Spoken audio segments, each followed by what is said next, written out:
एक पुरानी टपकती हुई छोटी सी ढाबा। बाहर तेज तूफानी बारिश हो रही है। किशोरी थकी हुई लेकिन हिम्मत वाली एक पुरानी मिट्टी के चूल्हे पर पराठे सेक रही है। उसके चेहरे पर पसीना और गहरी चिंता है। उसका पति खेत में काम करते समय लगी चोट के कारण पैर पर पट्टी बांधे एक टूटी खटिया पर दर्द से करहा रहा है। किशोरी स्वयं से बड़बड़ाते हुए पराठा पलटते हुए कहती है, हे भगवान, ये बारिश तो रुकने का नाम ही नहीं ले रही। 2 दिन से एक भी ग्राहक नहीं आया। कृषि ऋण की EMI भरने के लिए जो थोड़े बहुत पैसे जोड़े थे वो भी घर खर्च के लिए निकल गए। कल बैंक वाले आएंगे तो उन्हें क्या मुंह दिखाऊंगी। तभी ईश्वर दर्द से करहाते हुए कहता, किशोरी छोड़ दो, अब इस तूफानी बारिश में पराठे खाने कौन आएगा। तुम भी आकर बैठ जाओ, अपनी तबीयत खराब कर लोगी। ये बैंक का कर्जा और ये दर्द तो मेरी जान लेकर ही छोड़ेगा। किशोरी चेहरे पर झूठी मुस्कान लाते हुए कहती है, अरे आप चिंता मत कीजिए जी, कोई ना कोई जरूर आएगा। मेरे हाथों के पराठों की महक बहुत दूर तक जाती है। आप कर्जे की फिक्र छोड़कर आराम कीजिए, मैं हूँ ना, सब ठीक हो जाएगा। किशोरी ढाबे के बाहर देखती है। सड़क पूरी तरह से सुनसान है। बारिश का पानी ढाबे के अंदर भर रहा है। वो एक बाल्टी से पानी बाहर निकाल रही है। उसकी साड़ी आधी भीग चुकी है। उसका संघर्ष साफ दिखाई दे रहा है। किशोरी खुद से कह रही है, अगर आज कुछ नहीं बिका तो कल के लिए आटा कहाँ से लाऊंगी, बैंक की किश्तें कैसे भरूंगी। हे राम, कोई तो रास्ता दिखाओ। अचानक एक महंगी कार ढाबे के सामने आकर रुकती है। कार का टायर पंचर हो गया है। कार से एक सेठ देवधर बाहर निकलता है। वो बारिश से बचने के लिए दौड़कर किशोरी के ढाबे में आता है। देवधर कपड़े झाड़ते हुए कहता है, उफ, एक तो ये आफत की बारिश और ऊपर से कार का टायर भी इसी सुनसान जगह पर पंचर होना था।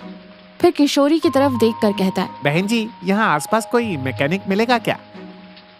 बाबूजी, यहाँ आसपास कोई मैकेनिक नहीं है और इस भयंकर बारिश में तो कोई भी नहीं मिलेगा। देवधर निराश होकर एक टूटी कुर्सी पर बैठ जाता है।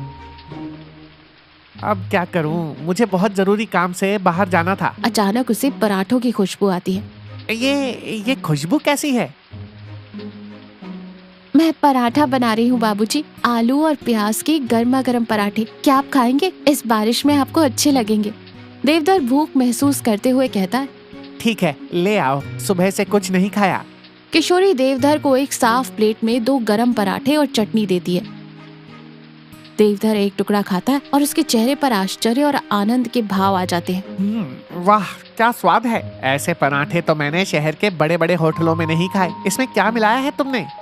किशोरी मुस्कुराते हुए कहती है, कुछ नहीं बाबूजी, बस थोड़ी सी मेहनत और अपनापन मिलाया है। देवधर एक और पराठा मांगते हुए कहता है, एक और ले आओ बहन जी, तुम्हारे हाथों में तो जादू है। बारिश रुक जाती है। देवधर का ड्राइवर टायर बदल देता है। देवधर जाने के लिए तैयार होता है। फिर पैसे निकालते हुए कहता है, ये लो बहन जी, तुम्हारे पराठों के पैसे। और वो 500 का नोट देता है। बाबूजी, मेरे पराठे तो सिर्फ 20 रुपए के हैं, मेरे पास इतने खुले पैसे नहीं हैं। देवधर मुस्कुराते हुए कहता है, अरे बहन जी, ये खुले पैसों के लिए नहीं है, तुम्हारे हाथों के स्वाद का इनाम है। वैसे शहर में मेरा एक बड़ा दफ्तर है, वहाँ रोज दोपहर को मेरे 50 कर्मचारियों के लिए बाहर से खाना आता है। क्या कल से तुम उनके लिए पराठे बना सकती हो? मैं तुम्हें इसके अच्छे पैसे दूंगा। किशोरी खुशी के आंसुओं के साथ कहती है, सच में बाबूजी, मैं जरूर बनाऊंगी। आपका बहुत बहुत धन्यवाद। आज आप भगवान का रूप बनकर आए हैं और मेरी सारी परेशानियां दूर कर दी। कुछ दिन बीत जाते हैं। किशोरी का ढाबा बहुत अच्छा चल रहा है। वो रोज देवधर के दफ्तर के लिए टिफिन पैक करती है।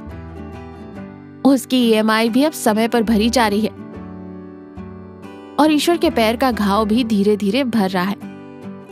लेकिन ढाबे के ठीक सामने स्वाद महल नाम का एक बड़ा आलीशान रेस्टोरेंट खुला है। उसका मालिक गजेंद्र किशोरी की बढ़ती सफलता को देखकर जल रहा है।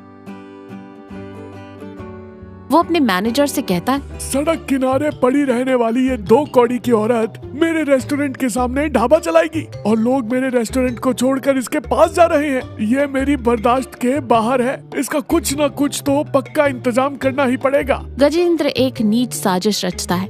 वो रात के अंधेरे में चुपके से किशोरी के ढाबे में घुसता है और उसके आटे के डिब्बे में छोटे छोटे पत्थर और मिट्टी मिला देता है। अगले दिन किशोरी उसी आटे से देवधर के दफ्तर के लिए पराठे बनाती है। देवधर का दफ्तर। कर्मचारी लंच ब्रेक में पराठे खा रहे हैं। अचानक एक कर्मचारी के दांत के नीचे पत्थर आ जाता है और वो जोर से चिल्लाता है, आउच, मेरे दांत में कुछ लगा। ये क्या है? पराठे में से पत्थर निकलता है।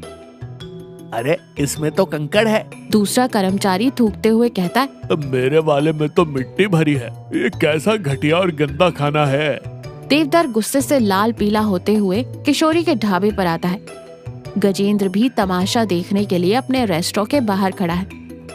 देवधर गुस्से से चीखते हुए कहता है, किशोरी, ये क्या तमाशा है? तुमने मेरे कर्मचारियों को कंकड़ और मिट्टी में मिले हुए पराठे खिलाए। तुमने मेरा विश्वास तोड़ दिया। किशोरी रोते हुए और हाथ जोड़कर कहती है, बाबूजी, मेरी बात का विश्वास कीजिए, मैंने ऐसा कोई काम नहीं किया। मैं हमेशा अपने खाने में पूरी सफाई रखती हूँ। मुझे नहीं पता ये सब कैसे हुआ। अरे सेठ जी, इन सड़क किनारे वालों की नीयत ऐसी ही होती है। थोड़े से लालच में आकर कुछ भी मिला देते हैं। आप जब चाहे मेरे साफ सुथरे रेस्टोरेंट से शुद्ध खाना मंगवा सकते हैं। देवधर गजेंद्र की बात सुनकर किशोरी का ऑर्डर तुरंत रद्द कर देता है। किशोरी पूरी तरह टूट जाती है। रात के समय वो रोते हुए अपना ढाबा साफ कर रही थी। तभी उसे आटे के डिब्बे के पीछे एक महंगा लाइटर मिलता है। वो लाइटर गजेंद्र का है। किशोरी लाइटर को ध्यान से देखते हुए कहती है, ये लाइटर, ये तो वो स्वाद महल वाले गजेंद्र बाबू का है। इसका मतलब ये सब उसी की रची हुई साजिश थी। अगले दिन किशोरी वो लाइटर लेकर सीधा देवधर के दफ्तर पहुंचती है। देवधर उसे देखकर भड़क जाता है। तुम यहाँ क्या कर रही हो? मैंने कहा था ना, मुझे तुम्हारी शक्ल नहीं देखनी। किशोरी शांत लेकिन दृढ़ स्वर में बोलती है, बाबूजी, मैं यहाँ पराठे बेचने नहीं आई हूँ, आपको सच बताने आई हूँ। फिर वो लाइटर देवधर की मेज पर रख देती है। ये लाइटर कल रात मुझे अपने आटे के डिब्बे के पास मिला। ये गजेंद्र बाबू का है। उसी ने जलन के मारे मेरे आटे में कंकड़ मिलाए थे ताकि आप मेरा ऑर्डर रद्द कर दे। देवधर को पूरी बात समझ आती है। वो तुरंत गजेंद्र के रेस्टोरेंट में जाता है।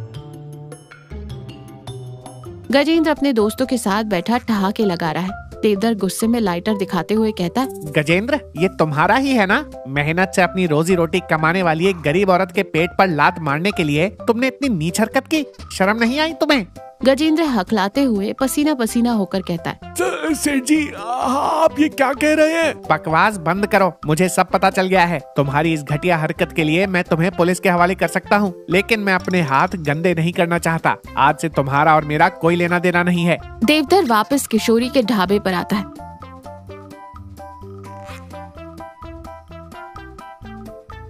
वो हाथ जोड़कर उससे माफी मांगता है।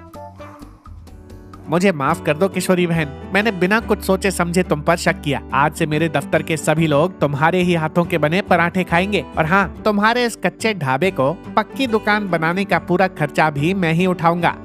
किशोरी खुशी के आंसुओं के साथ मुस्कुराते हुए कहती है, आपका बहुत बहुत धन्यवाद बाबूजी। कुछ महीनों बाद किशोरी का ढाबा अब एक पक्की, साफ सुथरी और बड़ी दुकान बन चुका है। उसका नाम है ईमानदारी के पराठे। बैंक का सारा कर्जा उतर चुका है और ईश्वर भी अब पूरी तरह से ठीक होकर दुकान में किशोरी की मदद कर रहा है। दूसरी ओर गजेंद्र का रेस्टोरेंट ग्राहकों की कमी के कारण बंद होने की कगार पर पहुंच गया है।